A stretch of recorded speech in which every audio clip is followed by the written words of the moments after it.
Po prvých televíznych novinách je čas na Markíze venovaný magazínu Reflex. Som rád, že nás sledujete. Vítajte. Vývoj 2,5-ročných dvojčiat sa zastavil v 7. mesiaci. Lekári netušia prečo. Herečka Milena Minichová hrá v seriáli Druhý dých poriadnu mrchu. Správy o svojom rozvode jednoznačne popiera.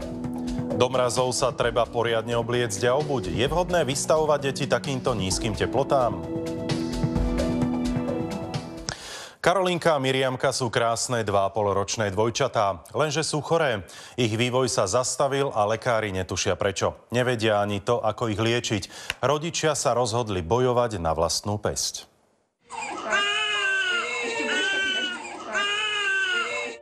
Toto je prvé video Karolinky a Miriamky. Práve sa narodili a majú sa k svetu. Otca, ktorý je za kamerou, o tom ubezpečuje aj jedna zo zdravotných sestier.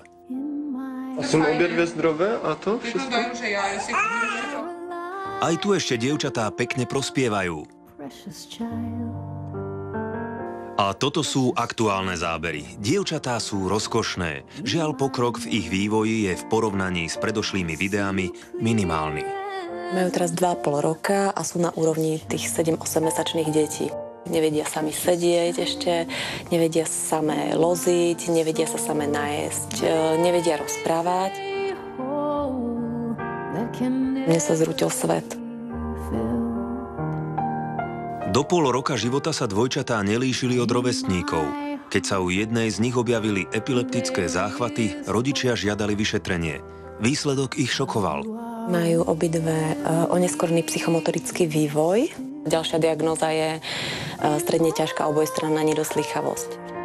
Takmer dvojročný kolotoč vyšetrení neukázal príčinu zastavenia vývoja. Lekári vylúčili genetickú chybu i detskú mozgovú obrnu. Údajne by malo ísť o metabolický problém. Ale keďže je tých metabolických vád strašne veľa, tak sa nevie priznať to, čo by to presne mohlo byť. Pred rokom už mali kočky za sebou aj odbery kože a lumbalnú punkciu. Na nič sa neprišlo.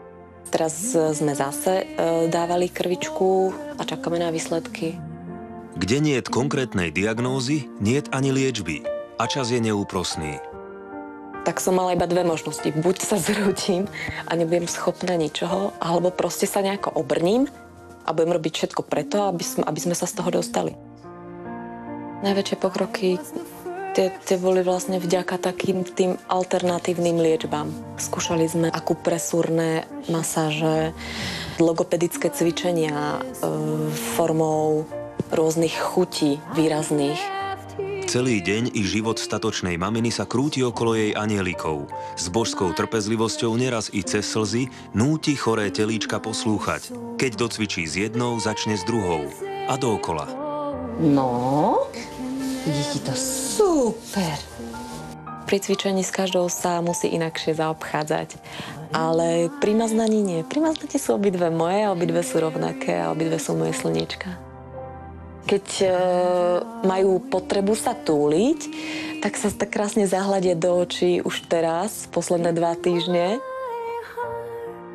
Predtým trebárs Karolinka sa pozerala, čas od času sa jej podarilo, ale Miriamka nie, tá naozaj to začala až nedávno robiť.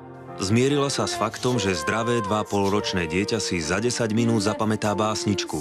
Zatiaľ, čo ona sa trápi mesiace, aby dvojičky naučila napríklad prehltať. Polky vedia vyplaziť jazyk. Začínajú teraz hrísť, začínajú používať ten hryzací reflex. To je u nás obrovský úspech. Sice v 2,5 rokoch, ale ide to. Potrebujem si oddychnúť, ale ja by som všetek čas venovala im a bola by som rada, keby som mala viacej energie. To by bolo fajn. Už jsem začal poslední dobou aj žehlit, abych pomohl manželce, abych ji odlehčil z práci. Stojíme jeden za druhým. Že vlastně jsme rodina. Ta odplata, když vás to dítě obejme, to je něco úžasného. To nejde napodobit ničím. Viacky si napriek lepším i horším prognózam nepripúšťajú, že by boli dievčatá doživotne odkázané na ich opateru. Sú vďační ľuďom, ktorí im pomáhajú zaplatiť špeciálne terapie. Z vlastných príjmov by to dcérkam dopriať nemohli. K nám nemají vůbec žádný vztah a přesto nám pomáhají takovým způsobem, že od svých blízkých jsem toto v životě nezažil.